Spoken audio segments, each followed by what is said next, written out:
Assalamualaikum warahmatullahi wabarakatuh. Perkenalkan, nama saya Sultan Magarifianto, absen 33 dari kelas 12 IPA 7. Di sini saya akan menjelaskan tentang materi yaitu reformasi. Yang pertama yaitu pengertian. Pengertian dari reformasi itu sendiri merupakan upaya dari pemerintah maupun individu untuk melakukan perubahan terhadap suatu badan atau lembaga yang berada di suatu lingkungan dengan melihat fenomena yang telah terjadi sebelumnya dan dirasakan tidak memberikan dampak secara signifikan terhadap perbaikan kesejahteraan anggota melalui sistem pemerintahan maupun pengorganisasian yang baik. Reformasi bisa dilakukan di semua aspek kehidupan, tanpa terkecuali di bidang agama, berdasarkan pada dinamika-dinamika kehidupan yang keliru yang diterapkan selama ini, sehingga membutuhkan perbaikan dan pelurusan tujuan melalui visi dan misi yang jelas. Kemudian, lahirnya era reformasi. Lengsernya Soeharto dari jabatan presiden di tahun 1998 adalah pertanda Orde Baru telah berakhir dan disusul dengan lahirnya era reformasi. Pada era reformasi ini, masih ada beberapa pejabat yang beranggap bahwa Orde Baru belum berakhir. Karenanya, era reformasi disebut juga dengan era pasca Orde Baru. Adapun asal kata reformasi sendiri tersusun atas dua kata, yakni re yang berarti kembali dan formasi yang berarti susunan. Maka era reformasi dapat dikatakan sebagai era yang menyusun kembali. Perihal yang disusun kembali dalam era ini adalah sistem pemerintahan negara Indonesia. Lahirnya era reformasi ini bertujuan untuk mengubah segala bidang yang menyimpang pada masa Orde Baru atau sebelum tahun 1998. Era ini lahir tepat setelah Presiden Soeharto mengundurkan diri pada 21 Mei 1998 dan kemudian digantikan oleh wakil presidennya yaitu B.J. Habibie. Kemudian, latar belakang lahirnya era reformasi. Krisis finansial yang terjadi pada tahun 1997 atau yang lebih dikenal dengan krisis moneter menjadi faktor utama yang melatar belakangi lahirnya era reformasi dan runtuhnya Orde Baru. Tidak hanya itu, Indonesia juga dilanda kemarau dan didukung dengan jatuhnya komoditas ekspor. Permasalahan-permasalahan tersebut sangat memporak-porandakan negara Indonesia pada masa itu. Krisis finansial Asia yang turut melanda Indonesia menjadikan rakyat Indonesia tidak puas atas kepemimpinan Presiden Soeharto.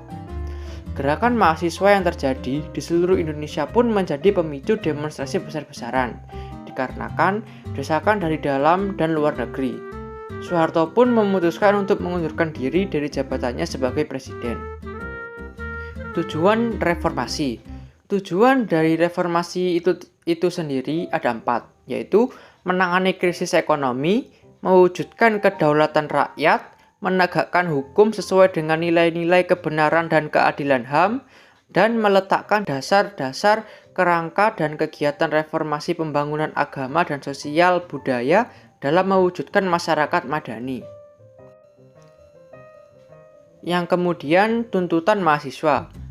Demonstrasi mahasiswa menuntut beberapa hal, seperti adili Soeharto dan para pengikutnya, amandemen Undang-Undang Dasar 1945, otonomi daerah seluas-luasnya, tegakkan supremasi hukum, berantas KKN, turunkan Soeharto dari kursi pemerintahan, dan yang terakhir hapuskan dui fungsi ABRI. Kemudian tragedi reformasi. Dalam penghujung dari Orde Baru terdapat beberapa tragedi yang terjadi di Indonesia. Yang pertama, yaitu tragedi Trisakti. Tragedi Trisakti menjadi salah satu peristiwa paling membekas sepanjang era Orde Baru. Peristiwa ini terjadi pada 12 Mei 1998 silam, di mana 4 mahasiswa yang sedang demonstrasi menuntut Soeharto turun dari jabatannya tertembak dan tewas. Yang kedua yaitu insiden berdarah di Medan 1998. Sewaktu kerusuhan Mei 1998 sedang marak terjadi, salah satu kota yang juga banyak terjadi pertumpahan darah adalah kota Medan. Insiden ini terjadi pada tanggal 6 Mei 1998. Kota ini mengalami kerusuhan yang hampir melumpuhkan kota tersebut.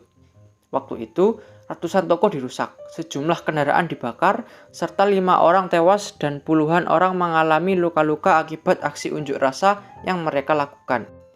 Yang ketiga yaitu tragedi Gejayan atau biasa disebut dengan tragedi Yogyakarta.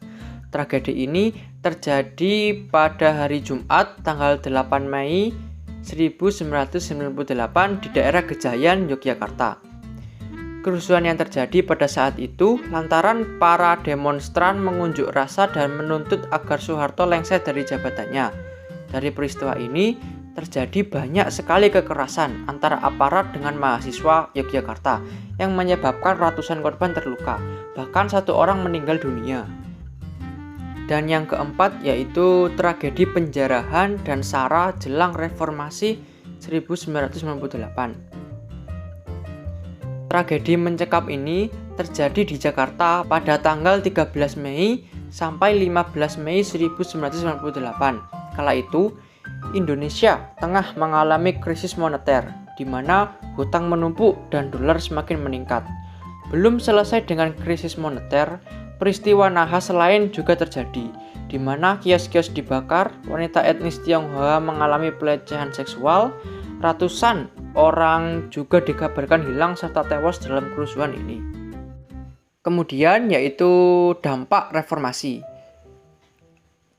Terjadinya era reformasi memiliki beberapa dampak, seperti halnya kebebasan menyampaikan pendapat. Setelah reformasi, orang-orang bebas untuk mengemukakan pendapatnya.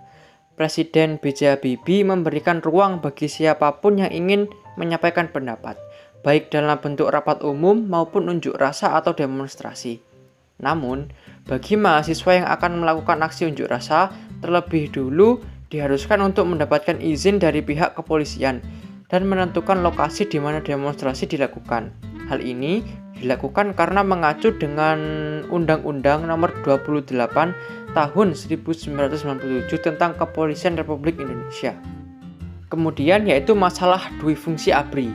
Setelah reformasi dilaksanakan, peran ABRI di perwakilan rakyat DPR mulai dikurangi secara bertahap, yaitu dari yang tadinya berjumlah 75 orang menjadi 38 orang. Dahulu, ABRI terdiri dari 4 angkatan, yakni Angkatan Darat, Angkatan Laut, Angkatan Udara, dan Kepolisian RI. Namun, sejak tanggal 5 Mei 1999, Polri telah memisahkan diri dari ABRI dan berganti nama menjadi Kepolisian Negara. Istilah ABRI juga berubah menjadi TNI. Kemudian, yaitu reformasi di bidang hukum. Pada masa pemerintahan B.J. Habibie, dilakukan reformasi di bidang hukum, di mana reformasi hukum disesuaikan dengan inspirasi yang berkembang di masyarakat. Tindakan B.J. Habibie terkait reformasi hukum ini pun disambut dengan baik oleh masyarakat luas, karena reformasi hukum ini mengarah kepada tatanan yang diharapkan masyarakat. Hukum di era Orde Baru tidak lagi diterapkan pada masa reformasi, karena di era ini B.J. Habibie ingin menciptakan hukum yang dapat menjamin keamanan perlindungan HAM. Sekian pemaparan materi dari saya, kurang lebihnya mohon maaf. Wassalamualaikum warahmatullahi wabarakatuh.